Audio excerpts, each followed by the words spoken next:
Welcome guys. हमने already complete कर चुके हैं 7 क्लासें इसके ऊपर में कर चुके हैं। मॉडर्न हिस्ट्री के में लास्ट में हमने पढ़ा था किस प्रकार क्लाइव में प्लासी का युद्ध हुआ, जिसमें एक अंग्रेज वर्सेस सिराजुद्दौला था। अंग्रेजों की तरफ से क्लाइव लड़ा था, उसकी तरफ से मीर जाफ़र ऑलरेडी क्लाइव से मिल गया लास्ट में, और इस प्रकार एक तरह से प्लासी का युद्ध अंग्रेजों द्वारा जीत लिया गया। ठीक है, अब नेक्स्ट स्टेप चलते हैं। Class number 8। सो अब स्टार्ट होती है इसमें।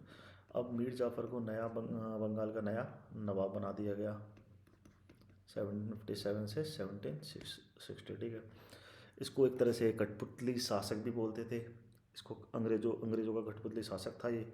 और बोलते क्या थे, इसको क्लाइव का गीदड़ कहा जाता था। ठीक है, अब इसको नवाब बनाया तो इसको भी रिटर्न में कुछ देना पड़ेगा।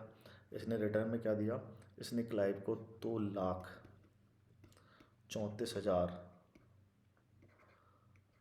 पौंड दिए। ठीक है, कंपनी को 24 गांव दे दिए। ठीक है, अब ये इतना परेशान हो चुका था कि मतलब उपहार देता रहता था। 2,34,34,000 रुपये तो वहाँ दे दिए, 24 वहाँ दे। तो इसने ये इसको फिर समझ में आया कि अंग्रेज़ों के साथ रहना एक तरह से टेढ़ी खीर है। तो इसने डचों के साथ मिलकर बंगाल में अंग्रेज़ों को निकालना चाहता था।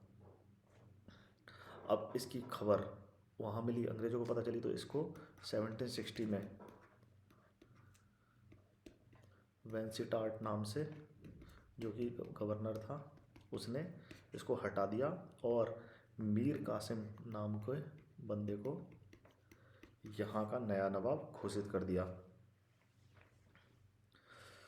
अब इसका जो मीर कासिम था, इसका टेन्योर था 1760 से 764। इसके ये बहुत इंपॉर्टेंट है इस केस में। इसने अगर इसको बनाया तो ये भी कुछ उपहार में देगा। उपहार में क्या दिया इसने, अंग्रेज़ों को कई व्यापारिक रियायतें दी, जैसे कि चटगांव, मिदनापुर, ठीक है, और वर्धमान जिले कंपनी को दे दिए। और सेकंड, सिलहट के चूना पत्थर व्यापार में 50% हिस्सा कंपनी को दे दिया। जो भी दक्षिण अभियान के लिए 5 लाख रुपए कंपनी को दे दिए। अब इसको भी समझ में आया ये साला, मतलब सॉरी फॉर माई लैंग्वेज। अच्छा, ये जैसे कि इसको समझ में आया कि इसको सुधार करने पड़ेंगे, नहीं तो पार पड़ने वाली नहीं है। ठीक है, मीर कासिम के सुधार किए गए। अब सुधार क्या किए गए, जो सबसे पहले ढाका से मुर्शिदाबाद करी थी मुर्शीद कुली खां ने, अब उसकी कैपिटल थी मुर्शिदाबाद की, बंगाल की, सॉरी। तो इसको फिर से इसने शिफ्ट करा मुंगेर। हथियारों का जो कारखाना था उसको शिफ्ट कर दिया मुंगेर। अब मुर्शिदाबाद में क्योंकि अंग्रेजों कंपनी का वर्चस्व ज़्यादा स्थापित हो गया था, तो उसमें वो अलग से रहना चाहता था, जो कि मुंगेर नाम से था। अब इसने जो भी अपनी सेना थी यूरोपियन प्रणाली से उनको प्रशिक्षित कराना स्टार्ट कर दिया। ठीक है, और सभी प्रकार के आंतरिक करों को ख़त्म कर दिया। क्यों करा, क्योंकि कंपनी तो लाभ उठा लेती थी, लेकिन जो वहाँ के व्यापारी थे, लोकल व्यापारी, उनको टैक्स देना पड़ता था। तो इसने क्या करा, सारे ही टैक्स हटा दिए, मतलब आंतरिक टैक्स हटा दिए। तो इससे क्या हुआ, इससे अंग्रेज़ों को ऐसा फील हुआ कि यार इसने सारे टैक्स हटा दिए, तो मतलब ये तो हमारी तौहीन है, हम तो एक सुपीरियर थे, और इसने सब सब वो व्यापारी को एक जैसा हो गया। तो फिर धीरे धीरे इनमें युद्ध स्टार्ट होने लगे। मीर कासिम वर्सेस अंग्रेज। ठीक है, इनके बीच मुख्यतः 3 युद्ध हुए थे। करवा का युद्ध, सेकंड युद्ध हुआ था गिरिया का युद्ध, और थर्ड युद्ध हुआ था उदानौला का युद्ध। ठीक है, तो इसमें मीर कासिम हार गया इसमें। ठीक है, तो अब इसने क्या करा, भाई अकेले तो मैं जीत नहीं सकता कंपनी से, मेरे को कुछ ना कुछ संगठन बनाना पड़ेगा, अलग अलग शक्तियाँ इकट्ठी करनी पड़ेगी। तो ये गया बादशाह, मुगल बादशाह के पास, जो कि शाह आलम था, शाह आलम टू, उसको लिया साथ में। अवध का जो नवाब था सूजा उद्दौला, उसको लिया, और ये खुद कासिम, तीनों मिलके अंग्रेज़ों से लड़े। साथ इसमें कौन था, हेक्टर, जो उनका सेनापति था अंग्रेज़ों का, हेक्टर मुनरो, इनके सैनिक थे लगभग 40 से 50,000 के करीब, ठीक है। और इसके केवल थे 7,000, 7 के, नॉट 70 के, ओनली 7 के, ठीक है। लेकिन ये जीत गए क्योंकि इनकी प्रणाली अच्छी थी, युद्ध युद्ध हथियार थे वो आधुनिक थे इनके एज़ कम्पेयर टू इनके, ठीक है। तो आराम से ये जीत गए। अब इसको आराम से क्या जीत गए। और जो अब बीच में जो युद्ध में था, जो साल मुगल आलम को पता चल गया था, मुगल बादशाह को पता चल गया, कहते मतलब अब तो पक्ष उनके फैसले में जाने वाला है, तो उसने बीच युद्ध में अंग्रेज़ों के पास चला गया। फिर मीर कासिम भाग गया और अंग्रेज युद्ध आराम से जीत गए। अब इतना बड़ा साम्राज्य एक साथ हुआ तो अंग्रेज भी कंफ्यूज हो गए इसको कैसे किया जाए। तो जो क्लाइव को वहाँ इंग्लैंड भेज दिया था उसको वापस बुलाया गया भारत। इंग्लैंड ने उसको वापस बुलाया गया और इस क्लाइव को बुला के इलाहाबाद की प्रथम संधि की गई, जो कि 12 अगस्त 1765 में की गई, ठीक है। 12 अगस्त 17 ये की गई, Clive versus Shah Alam second, ठीक है। इसमें क्या करा, इसमें कुछ शर्तें रखी गई, जो कि शर्तें थी ये निम्न प्रकार शर्तें थी। पहली शर्त क्या थी, मुगल बादशाह को इलाहाबाद और कड़ा दिए जाएंगे, जिले दिए जाएंगे, इलाहाबाद प्लस कड़ा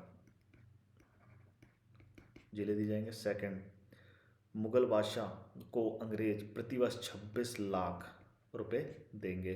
तीसरा, बंगाल, बिहार, उड़ीसा के दीवानी अधिकार अंग्रेज कंपनी को दे दिए जाएंगे। सो सबसे इम्पोर्टेंट ये चीज़ है, ठीक है। अब इसी के बाद इलाहाबाद की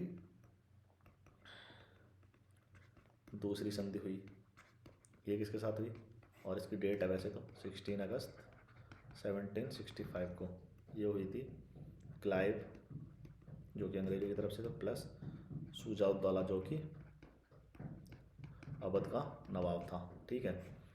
अब इसमें भी शर्तें रखी गई। शर्तें क्या थी, पहली, कंपनी इलाहाबाद और कड़ा ले लेगी, ठीक है। इलाहाबाद और कड़ा ले लेगी, जो कि उसको दे दिया मुगल बादशाह को, ठीक है। सेकंड, नवाब पर 50 लाख का हर्जाना लगाया गया, 50 लाख का हर्जाना लगाया गया, 50 लाख का हर्जाना। और देने कितने थे उसको, मुगल को 26 लाख। तो कितने बचे, 24 लाख तो ऑलरेडी इनके पास बच चुके थे, ठीक है। और जो अवध की सुरक्षा की जिम्मेदारी थी वो कंपनी को दे दी गई, ठीक है। फिर अब देखिए, अब किस प्रकार मतलब एक तरह से बफर स्टेट बना दिया गया है। जैसे कि ये बंगाल है, ठीक है, यहाँ अवध मान लीजिए, यहाँ मराठा जो कि स्वतंत्र थे मराठा, ठीक है। तो एक तरह से बंगाल पे कंपनी का शासन, मराठा, दोनों तरफ से एक तरह से बफर स्टेट के नाम से बन गया ये, ठीक है। और फिर कंपनी ने मीर जाफ़र को पुनः नवाब बना दिया, ठीक है, मीर जाफ़र को। अब मीर जाफ़र की मृत्यु के बाद उसका जो वो था बेटा नज़म-उद-दौला, उसको उसका नवाब बना दिया गया, ठीक है। और फिर 1765 में क्लाइव ने बंगाल में द्वैत शासन लागू कर दिया। अब द्वैत शासन होता क्या है ये भी समझ लीजिए। द्वैत शासन होता क्या है, इसमें होता है जो दीवानी अधिकार है और प्रशासनिक अधिकार दोनों अलग अलग हो जाते हैं, दोनों अलग अलग कर दिए जाते हैं। और दीवानी अधिकार वो तो दे दिए कंपनी को जो वित्तीय मामले थे, ठीक है। और ये दे दिया नवाब को, जो कि जो प्रशासन संबंधी कार्य थे वो नवाब के हाथ में थे। कंपनी के जो भी मतलब जो रेवेन्यू वसूलते थे वो कंपनी के हाथ में दे दिए, ठीक है। तो इसको क्या जाता है, राइट्स, इनको थे राइट्स विदाउट रिस्पॉन्सिबिलिटी, और ये थे रिस्पॉन्सिबिलिटी विदाउट राइट्स।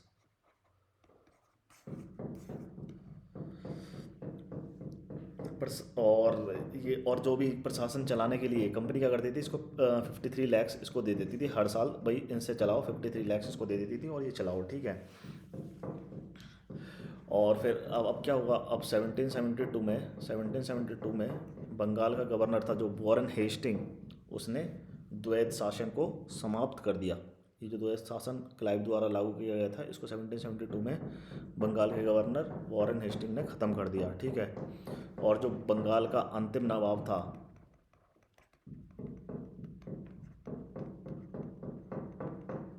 मुबारक उद्दौला, ये आखिरी कंपनी था, वो आखिरी नवाब था इसका। और कंपनी ने जो बंगाल के साथ व्यापार करती थी वो थे शक्कर, रेशम और शोरे का व्यापार करती थी। ये क्वेश्चन आया था यूपीएससी में कि मतलब कंपनी बंगाल के साथ कौन कौन से व्यापार करती थी, शक्कर, रेशम, शोरे का व्यापार किया जाता था, जिसको कहते हैं हम sugar, silk, salt and Peter, इसके साथ व्यापार करते थे। और इसी के साथ अब बंगाल का ख़त्म हो चुका है इसमें, और हम अगला नेक्स्ट क्लास में पढ़ेंगे मैसूर के बारे में, ठीक है। तो आज के लिए इतना ही, थैंक यू।